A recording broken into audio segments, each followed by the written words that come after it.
I start from the supposition that the world is topsy-turvy, that things are all wrong, that the wrong people are in jail and the wrong people are out of jail, that the wrong people are in power and the wrong people are out of power, that the wealth is distributed in this country and the world in such a way as not simply to require small reform, but to require a drastic reallocation of wealth. I start from the supposition that we don't have to say too much about this because all we have to do is think about the state of the world today and realize that things are all upside down. Now, if you don't think, if you just listen to TV and read scholarly things, you actually begin to think that things are not so bad, or that just little things are wrong. But you have to get a little detached and then come back and look at the world, and you are horrified. So we have to start from that supposition that things are really topsy-turvy. And our topic is topsy-turvy, civil disobedience. Now, as soon as you say the topic is civil disobedience, you're saying our problem is civil disobedience. That is not our problem. Our problem is civil obedience.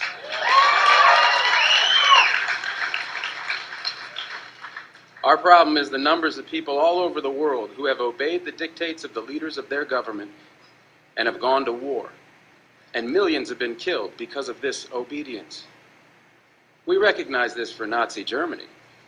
We know that the problem there was obedience, that the people obeyed Hitler. People obeyed. That was wrong. They should have challenged, and they should have resisted. And if we were only there, we would have showed them. Even in Stalin's Russia, we can understand that. People are obedient. All these herd-like people. Remember those bad old days when people were exploited by feudalism? Everything was terrible in the Middle Ages. But now we have Western civilization, the rule of law.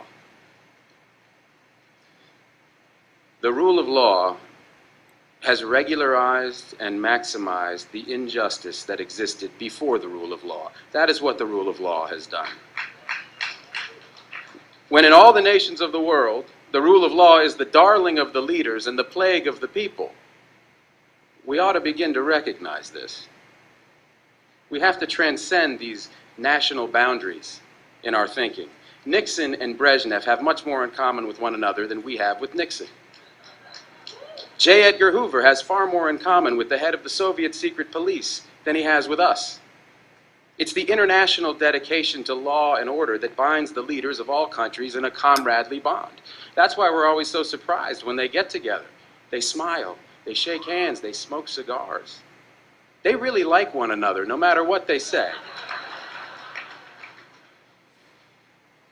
What we are trying to do, I assume, is really to get back to the principles and aims and spirit of the Declaration of Independence.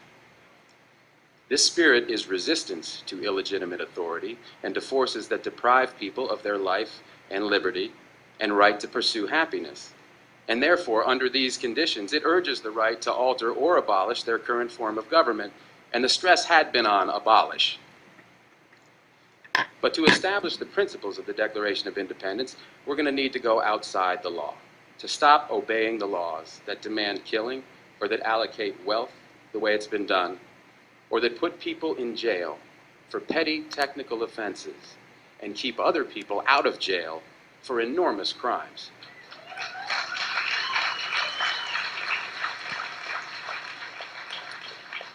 My hope is that this kind of spirit will take place not just in this country, but in other countries, because they all need it.